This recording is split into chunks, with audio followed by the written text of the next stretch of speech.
JDS ರಾಜ್ಯ ಯುವ ಘಟಕದ ಅಧ್ಯಕ್ಷರಾದಂತಹ ನಿಖಿಲ್ ಅವರು ಈ ಜಿಲ್ಲೆಯಲ್ಲಿ ಪ್ರವಾಸವನ್ನ ಮಾಡಿ ಕಾಂಗ್ರೆಸ್ ಅನ್ನ ಹುಡುಕ್ಬೇಕು, ದುರ್ಮಿತ್ನಾಗಿ ಹುಡುಕ್ಬೇಕು ಅಂತ ಹೇಳಿದ್ದಾರೆ.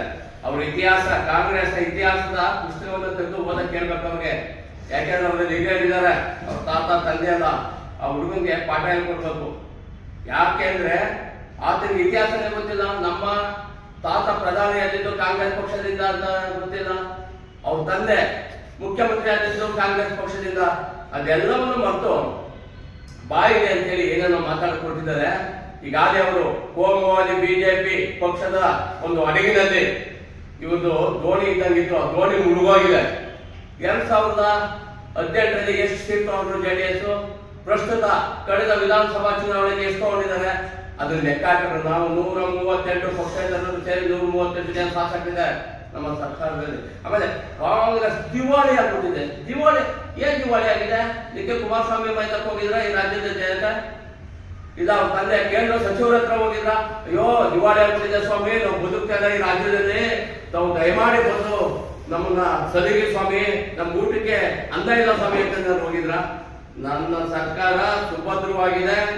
ಕಾಂಗ್ರೆಸ್ನ ಉಸ್ತುವಾರಿ ಮಂತ್ರಿ ಹಿಡಿದು ಮುಖ್ಯಮಂತ್ರಿ ಸಿದ್ದರಾಮಯ್ಯನವರು, DK ಶಿವಕುಮಾರ್ ಅವರು ಎಲ್ಲರೂ ಸುಭದ್ರ ಸರ್ಕಾರ ನಡೆಸಲು ಮುಂದಾಗಿದ್ದಾರೆ. ಆಮೇಲೆ DK ವಹಿಸಿದ್ರೆ ಕುಮಾರಸ್ವಾಮಿ ಇವರು ನಮ್ಮ ನಿಖಿಲ್ ವಹಿಸಿದ್ರೆ DK ಬಗ್ಗೆ ವ್ಯಂಗ್ಯವಾಗಿ ಮಾತನಾಡುದು.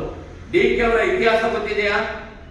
DK ಒಂದು ಪಕ್ಷವನ್ನ ಸದೃಢವಾಗಿ ಕಟ್ಟಂತ ಮಹಾನ್ ನಾಯಕ. ಕಾಂಗ್ರೆಸ್ ಪಕ್ಷವನ್ನು ಅಧಿಕಾರಕ್ಕೆ ತಂದಿದ್ದಾರೆ.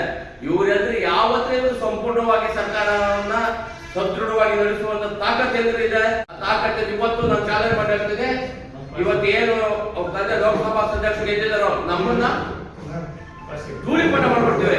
ಅವ್ರ ಮೈತ್ರಿಯನ್ನ ಬಿಟ್ಟು ಇವತ್ತು ಅವರು ರಾಜೀನಾಮೆ ಕೊಡಲಿ ಲೋಕಸಭಾ ಸದಸ್ಯತ್ವಕ್ಕೆ ಕೊಟ್ಟು ಮೈತ್ರಿಯಿಂದಲೇ ನೇತಾಗೆ ನಿಂತ್ಕೊಳ್ಳಿರಿ.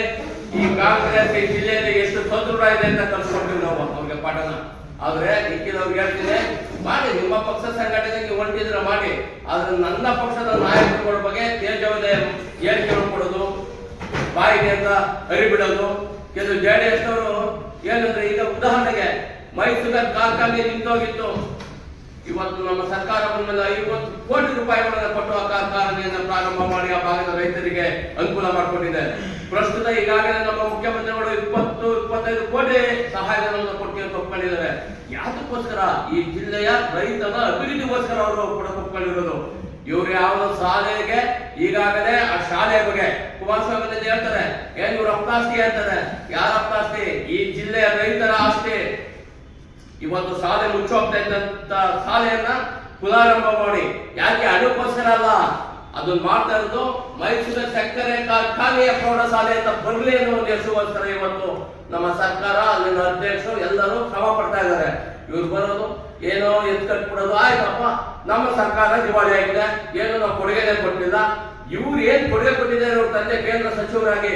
ಯಾವ ಇಂಡಸ್ಟ್ರಿ ತಂದಿದ್ದಾರೆ ಸ್ವಾಮಿ? ಮಂಡ್ಯದಲ್ಲಿ ಯಾವುದೋ ಆಟೋ ಸ್ಟ್ಯಾಂಡ್ಗೆ 20 ಲಕ್ಷ ಕೊಟ್ಟು ಹಣ ಬಿಡುಗಡೆ ಮಾಡ್ಬಿಟ್ರೆ ದೊಡ್ಡ ಕೊಡುಗೆ 20 ಲಕ್ಷ ಒಬ್ಬ ಕೇಂದ್ರ ಸಚಿವನಿಗೆ. ಅದರಿಂದ ನಾನು ಅವ್ರ ಬಗ್ಗೆ ನಮಗೆ ಗೌರವ ಇದೆ. ದೇಶ ಪ್ರಧಾನಿ ಆಗಿದ್ರು ದೇವೇಗೌಡರು, ಇವರು ಕುಮಾರಸ್ವಾಮಿನೂ ಮುಖ್ಯಮಂತ್ರಿ, ಅವ್ರ ಬಗ್ಗೆ ಗೌರವ ಇದೆ, ನಾನು ವೈಯಕ್ತಿಕವಾಗಿ ಗೌರವ ಇದೆ. ಆದ್ರೆ ರಾಜಕೀಯವಾಗಿ ಅವರ ಅದಕ್ಕೆ ಎತ್ತು ಕಟ್ಟೋದು ಮಾತಾಡೋದಿದೆಯಲ್ಲ, ಇದನ್ನೆಲ್ಲ ಬಿಡಬೇಕು. ನಿಖಿಲ್ ಅವ್ರಿಗೆ ಹೇಳ್ತೀನಿ, ಮತ್ತೊಮ್ಮೆ ಈ ಜಿಲ್ಲೆಗೆ ಬಂದಾಗ ನೀವು ಕಾಂಗ್ರೆಸ್ ಧೂಳಿಪಟ ಸ್ಥಳೀಯ ಸಂಸ್ಥೆ ಚುನಾವಣೆ ಮನ್ಮೂಲ ಹಿಡಿದಿದ್ದೀವಿ, ನೆಕ್ಸ್ಟ್ DCC ಬ್ಯಾಂಕ್ ಇಟ್ಕೊಳ್ತೀವಿ. ಏನು ಸ್ಥಳೀಯ ಚುನಾವಣೆ ನಡೆದಿದೆಯೋ ನಮ್ಮ ಸರ್ಕಾರ ಬಂದ್ಮೇಲೆ CM ಸಿದ್ದರಾಮಯ್ಯ DK ನೇತೃತ್ವದಲ್ಲಿ ನಾವು ಕಾಂಗ್ರೆಸ್ ಈ ಜಿಲ್ಲೆಯನ್ನ ಸುಭದ್ರ ಮಾಡ್ಕೊಂಡಿದ್ದೀವಿ.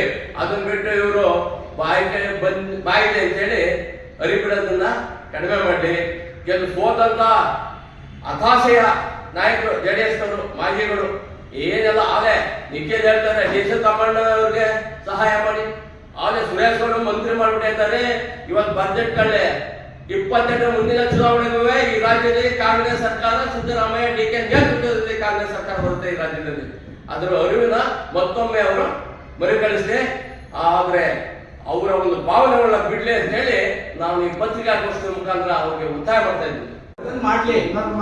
ಏನು ಸಿನಿಮಾ ನಟನೆಯಲ್ಲಿ ಮಾಡ್ತಾ ಇದ್ದಾರೆ, ಅಭಿಮಾನಿ ಪಾತ್ರನ ರಾಜಕೀಯ ರಂಗದಲ್ಲಿ ಮಾಡೋದಕ್ಕೆ ಬಂದಿದ್ದಾರೆ.